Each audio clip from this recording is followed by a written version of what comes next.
সুলটু লাম্বারে কাতের মধ্যে বালাটালা ফইরা গোরাগিরি করছে হ্যাঁ মইরাছে মাজার নিবেন শরীয়ত না মানলে মাজার মারান যায়।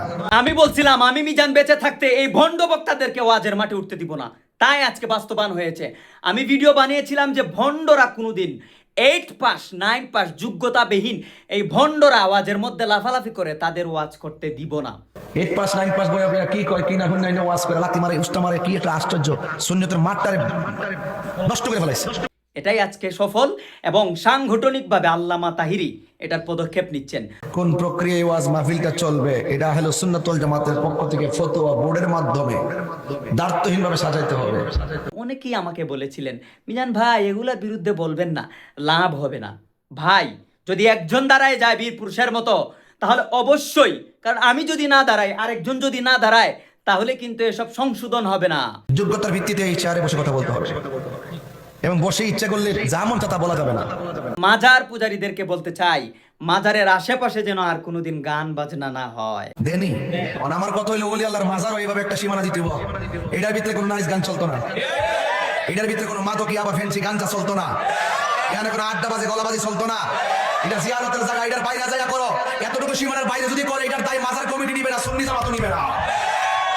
গাঞ্জাখুরকে ধরলে বাদাম দিবেন এবং মাজার নিয়ে যারা ব্যবসা করে পীরের ছেলে পীর এইটা আর হতে দেওয়া হবে না।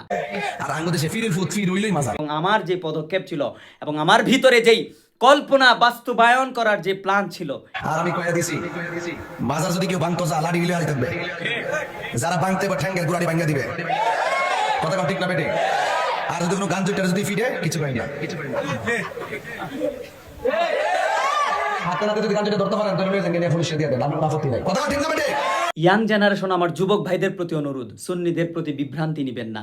এই বলাৎকারের গোষ্ঠী এবং ধর্ষণকারী মাদ্রাসা দিয়ে যারা পতিতালয় তৈরি করে তাদের ব্যাপারে আপনারা সোচ্চার হন এবং তাদের মিষ্টি মিষ্টি মধুর মধুর কথা গুমটা লাগাইয়া আপনারা তাদের ফান্দে পড়বেন না। ইচ্ছা করলে তা কলা গাছে মাজার বানিয়ে নেবে।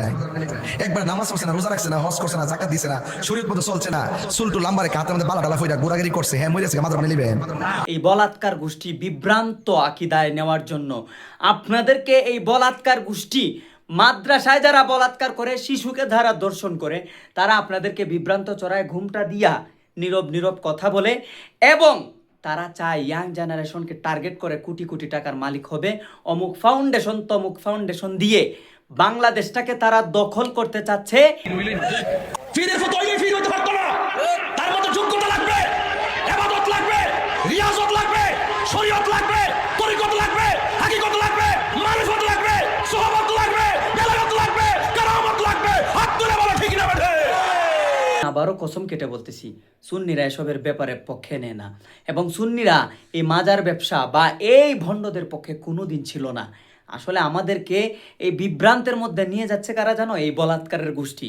তাদের মিডিয়া দখলে এবং তারা সুন্দর সুন্দর নরম নরম বক্তব্য দেয়। ইয়াং জেনারেশন ভাবে যে এরাই সঠিক। আমি বলি এই আমির হামজাকে 4-5 বার পড়াইতে পারবে আল্লামা গিয়াসউদ্দিন আত-তাহিরি। এই আমির হামজা আমরা বলে মাজার গিয়া শিরিক করি। আমরা কি শিরিকের পক্ষে না বিপক্ষে? যারা করে হেরারে দর। আমি কি শিরিক করি?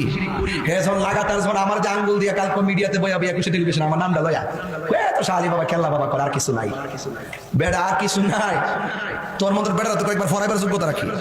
আপনাদেরকে দয়া করে বলি যারা ইয়াং জেনারেশন আছেন সুন্নিয়ত নিয়ে বিভ্রান্ত ধারণা নিবেন না। এই গুন্ডা মৌলবী বলাৎকারের গোষ্ঠী এবং একটা মৌলবী এই বলাৎকারের গোষ্ঠীদের মধুর মধুর কথায় আপনারা ফান্দে পড়বেন না। সুন্নিয়ত কখনোই ভণ্ডামিতে পক্ষ নেয় না। ওই নাম ডালো তাহির আব্বার নাম ডালো বাইরে